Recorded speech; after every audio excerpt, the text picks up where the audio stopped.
Good morning. Welcome to EPG Pathshala. I am Dr. Mridula Lakkaraju from Osmania University. Today's module is from the paper African and Caribbean Writing in English. The module is Kongi's Harvest by Wole Soyinka. African theatre and drama. Besides providing entertainment, drama in Africa has many purposes socially, culturally, and aesthetically. Africa has many indigenous performances like music, mime, drama, and African drama seeks to combine all of them. This combination gives rise to a new kind of drama which includes music, drum beats, and dancers. A brief history of Nigeria. British influence in Nigeria began in early 19th century, and the period 1800 to 1960 is regarded as a British or colonial period in Nigerian history. Nigeria became an independent country in October 1st, 1960, and a republic on October 1st, 1963. After 1965, the country went through a period of political turmoil with several coups, counter-coups, and failed coups. From 1967 to 70, the country was ravaged by civilian war called the Biafran War, which resulted in 3 million civilian casualties. Introduction of the playwright.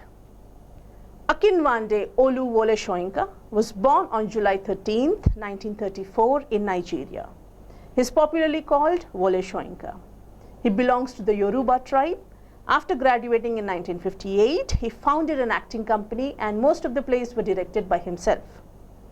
His decades of political activism included periods of imprisonment and exile. Soyinka also was the first African to win the Nobel Prize for Literature in 1986. In all, he has published 27 plays, 2 novels, 3 short story collections, 5 memoirs, 12 anthologies of essays, 3 screenplays, and 2 translations. His plays are the most popular among his body of writing, and they are called protest plays. The overview of the play. Although Soyinka has written poetry, fiction, non-fictional prose, he is best known for his plays. His plays can be seen as protest plays. Taking a critical look at Nigerian independence, exposing the pompous westernized intellectuals, mocking the religious impostors, opposing authoritarian leadership, and expressing disillusionment with post-independent developments in Nigeria, they are some of the major themes in Wole Soyinka's plays. His play, Kongi's Harvest, published in year 1965, is set in post-independent Nigeria. It revolves around the character Kongi, a modern dictator of an imaginary African country called Republic of Isma. Kongi has usurped the power of the traditional ruler, Oba Danlola, who along with his wives and advisors is imprisoned. Kongi tries to use the traditional harvest festival to establish the legitimacy of his rule. However, his attempt ends in chaos and the play ends with everyone fleeing the country, fearing the reprisal of the dictator. Although Kongi's character is said to have been inspired by 2 African politicians of the time, Soyinka's satire on modern dictators has much wider relevance.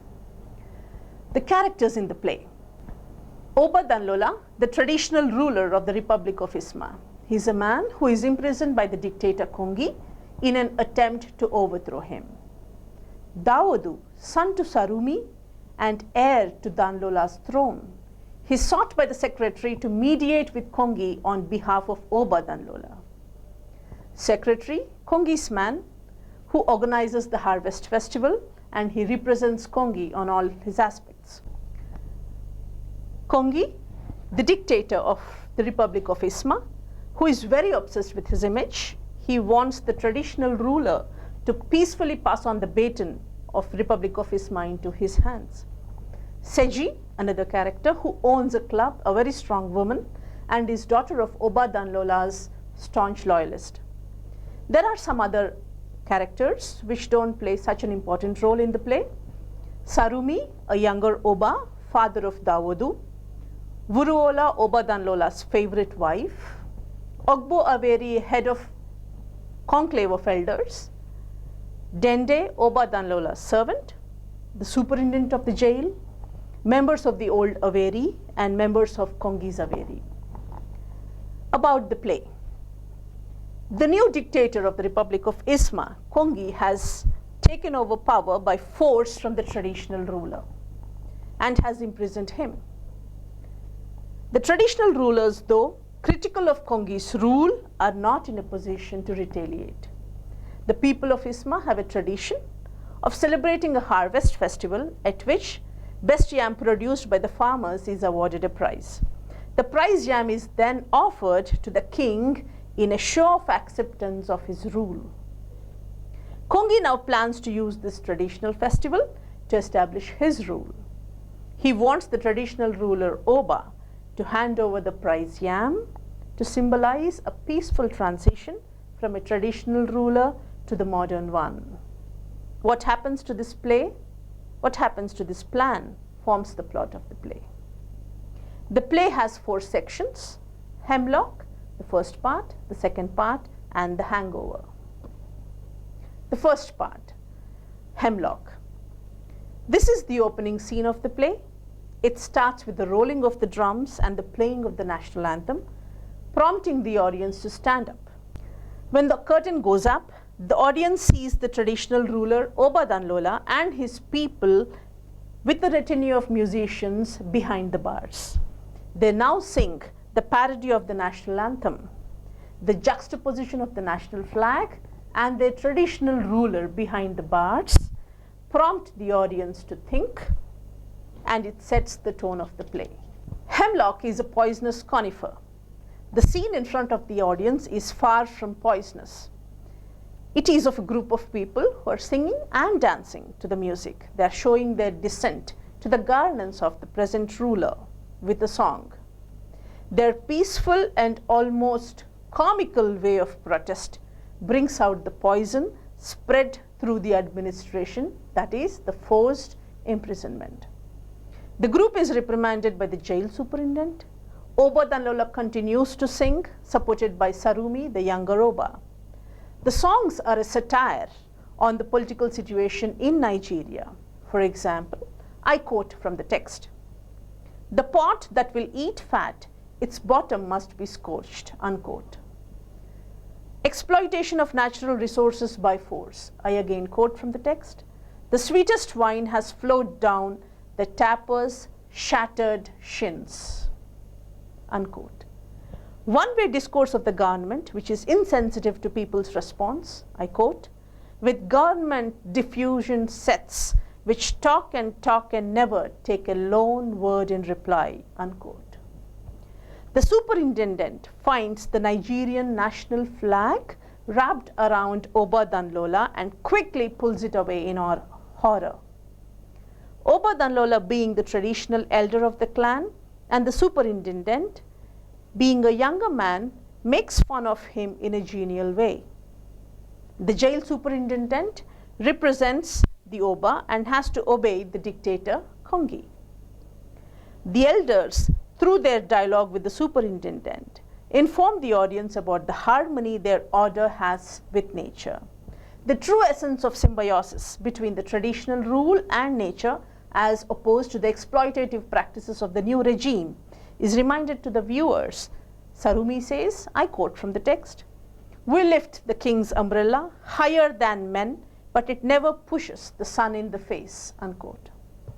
This part of the play ends with a clear depiction of the colonial power and the host country as a child and mother respectively. I quote: "Soon the head swelled too big for the pillow, and it swelled too big for the mother's back. And soon the mother's head was nowhere to be seen, and the child's slight belly was strangely distended," unquote. Coming to the second part, that's called as the first part in the play, immediately after Hemlock. The first part opens in Kongi's palace, a retreat in the mountains with his very own Averi, who, unlike the traditional king's advisors, are now fashionably called Reformed Averi Fraternity. The dialogues of the second part start with "We need an image," which is repeated 5 times. All of them accept the statement at its face value and try their best to come up with an answer. They neither question nor debate the need for an image. They try to create an image for Kongi which makes him more acceptable to the people. One interesting option is that of an idyllic image of a youthful leader. I quote, "Children handing the patriarch his pipe at evening, crouching at his feet to sip raindrops of wisdom," unquote. The discussion ends almost nonsensically. If the square of xqy equals qa into the square root of x, the progressive forces must prevail over the reactionary in the span of 0.32 of a single generation, unquote. They also define the aim of organizing the harvest festival as, quote, "to replace the old superstitious festival by a state ceremony governed by the principle of enlightened ritualism," unquote. The scene now shifts to the club owned by Seji. Dawodu and Seji are dancing when Kongi's secretary and his spies enter the club. Kongi's secretary befriends Dawodu and tries to pry information about Obadanlola, his uncle, the imprisoned traditional ruler. The secretary wants to tie up all the loose ends so that the harvest festival he is organizing should go on smoothly. In spite of the secretary's repeated requests through all possible channels, including through Dawodu, the secretary is not sure that Obadanlola will surrender amicably to Kongi. The scene moves to Kongi and his Averi, who along with him are forced to fast before the festival. The feverish discussions about the upcoming harvest festival continue. The secretary is bribed by Kongi's Averi into bringing them food. In return, they suggest a way out of the standoff between Kongi and Obadanlola. Kongi is to be persuaded to issue the release of all the political prisoners if Oba and his loyalists agree to surrender before him the next day at the festival. Kongi agrees to the plan. Meanwhile, news comes that one of the imprisoned men had died by hanging himself, and another man, who is Seji's father, has successfully escaped from the prison. Kongi becomes infuriated and calls back the release of the prisoners. We now move to the second part. It's the day of the harvest festival. Obadanlola and his members are released from the prison. They reach their home. They're all very excited to get dressed for the festival. Dawodu is to represent Obadanlola and his Averi, to hand over the yam to Kongi in a peaceful transition from the traditional rule to the modern one. Dawodu asks Oba not to come to the harvest festival, fearing a disruption of peace. Obadanlola insists on his presence. Dawodu is then told that a search is going on for the escaped prisoner, who also happens to be Seji's father, to bring him back dead or alive. The much discussed and planned harvest festival begins. The secretary, who knows that Seji has been Kongi's lover once, is shocked to find Seji as part of the dance troupe. He requests her to leave, but she refuses. Dende, Obadanlola's servant, has changed camps. He is now part of Carpenter Brigade, Kongi being the carpenter of the country, and the brigade are those who will help him build the nation. During the festival, loud gunfire is heard. An assassination attempt is made on Kongi. The soldiers are sent out to inquire on the origin of the gunfire.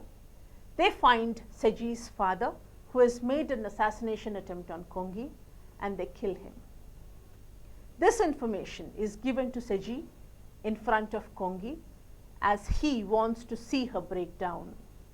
Seji, being a strong lady, does not break down, keeps up her composure, and walks away from the festival. She returns with her father's decapitated head and offers to Kongi on a copper salver. Kongi is shocked and terrified on seeing the decapitated head of an elder in front of the people who believe a lot in the traditional ruler. A traditional symbol of offering the yam to the clan leader in a show of harmony is now turned into a cannibalistic symbol, which instead of yam, Seji's father's head is offered on a copper salver. We now come to the last part of the play, Hangover. The last part of the play opens at Kongi Square. This is the aftermath of the Harvest Festival.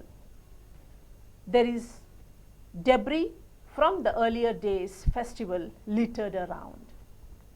The secretary and Dende are seen holding on to their belongings, waiting for a chance to flee the country. Oba Danlola walks upon them, carrying his own possessions, ready to leave the place. The civil unrest that comes after the violent end to the Harvest Festival throws the people into disarray, and the Republic of Isma loses its harmony. The sufferers are all the three sects: the traditional ruler, the common people, and Kongi's staff.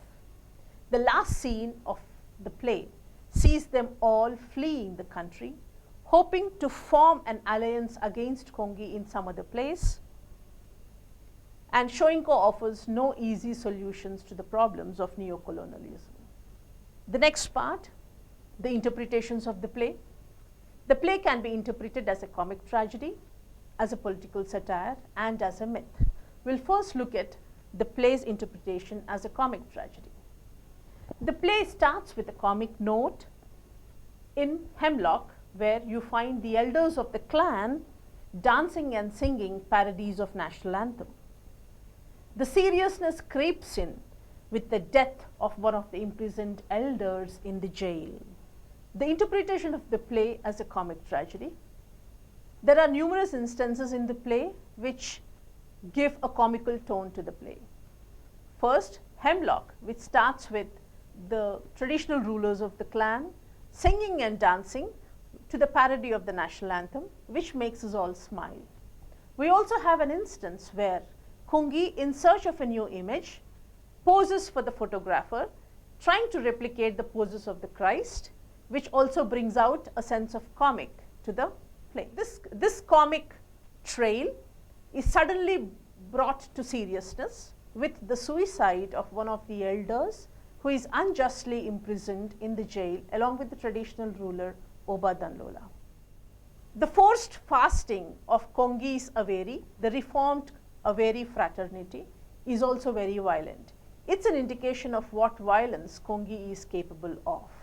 Hence, this play can be represented, understood, and interpreted as a comic tragedy. The interpretation of the play as a political satire.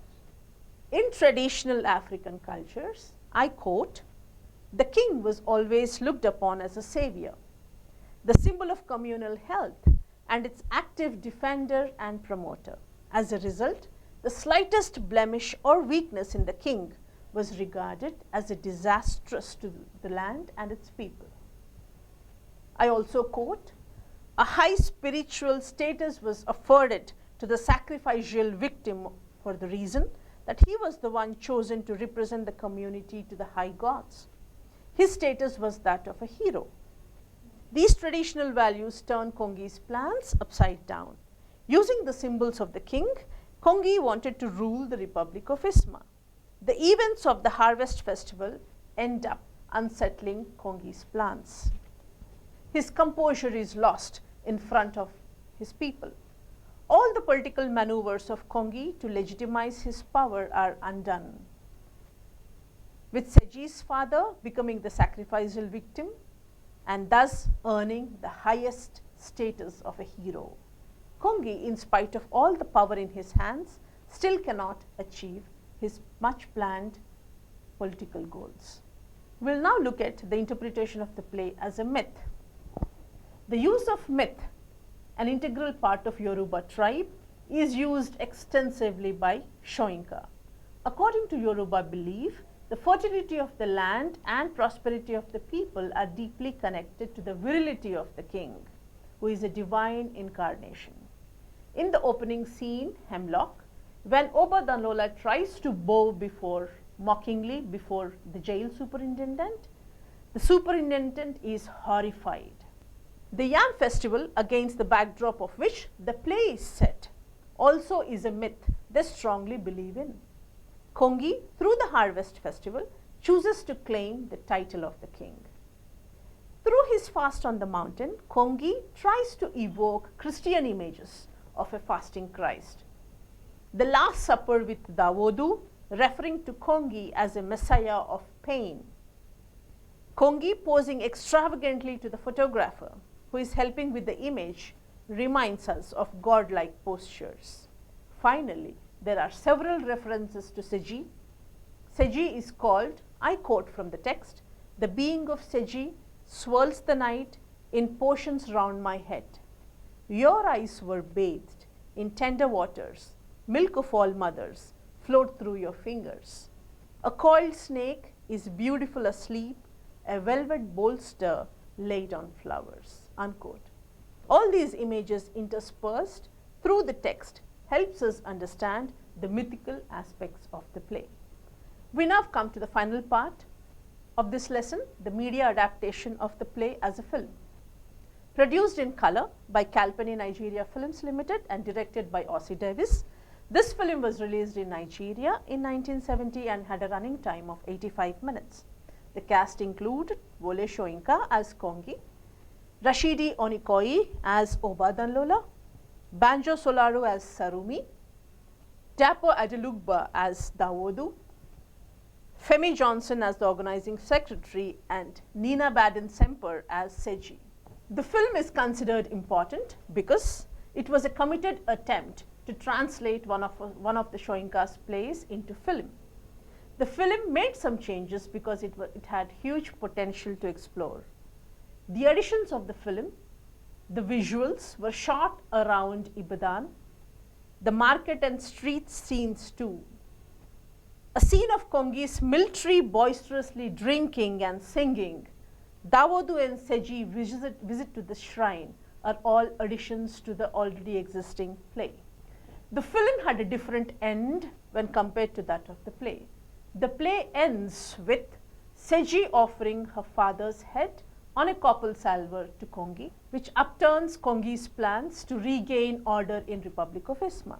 The film, on the other hand, had much alive Seji's father replacing Kongi as a dictator.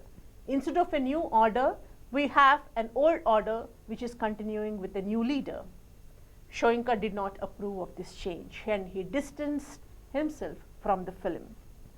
Although he had written the screenplay for the film and he acted as Kongi, the dictator. One of the biggest criticism the film faced that it was tailored to suit the American audience. The film at Nigeria was edited differently. We now come to the end of the module. To recap what has been done in this module, we started off with African theatre and drama. Then we looked at brief history in Nigeria, and we had an introduction to the author. And we also looked at an overview of Soyinka's work. Then we went on to look at the structure of the play, which is divided into 4 parts. We have the Hemlock, first part, second part, and the Hangover.